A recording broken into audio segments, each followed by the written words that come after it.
দেখতেই পাচ্ছেন এখানে একটি বিশাল একটি পুকুর, নাটোর রাজবাড়ির সৌন্দর্যের একটি জায়গা। কিন্তু এখানে কোনো পরিষ্কার পরিচ্ছন্নতা নাই, অবহেলায় সব কিছু পড়ে আছে। পুকুরের পাড়গুলা ভেঙে আছে, গাছগুলা ভেঙে আছে, পড়ে আছে। হয়তোবা সরকারি কোনো অধিদপ্তর থেকে এটারে পরিদর্শন করা হয় না, সেই জন্যই বা এর এই অবস্থা। আজকে অনেক এরিয়া, অনেক বিশাল এরিয়া, 360 একর জায়গার মধ্যে এই রাজবাড়ি। অনেকে দেখতে পাচ্ছেন সব ইটগুলা ময়লা হয়ে গেছে, কালো হয়ে গেছে, সব ভাঙাচোরা হয়ে গেছে, আস্তে আস্তে বিলীন হয়ে যাচ্ছে এই রাজবাড়ি।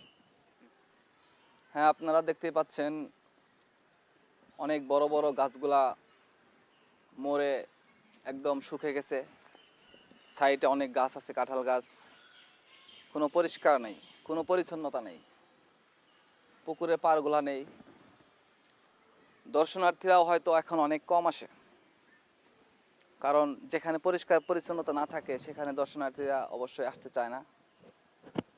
আর কিছু কিছু জায়গার মধ্যে অনেক ময়লা আবর্জনা, কোনো পরিষ্কার নেই। দর্শনার্থী অনেক কম, হয়তো বা 2-1 জন প্রেমিক প্রেমিকেরা আসতেছে, তাছাড়া তো কাউকে দেখা যাচ্ছে না।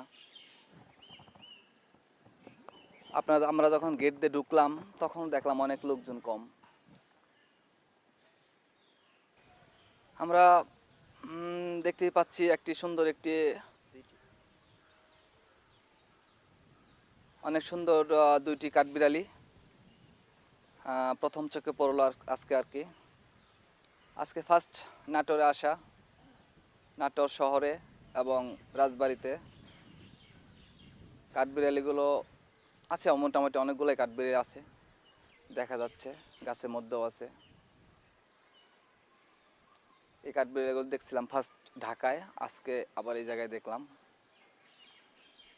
হয়তো বা আরও ভিতরে আশেপাশে অনেকে থাকতে পারে কাঠবিড়ালি।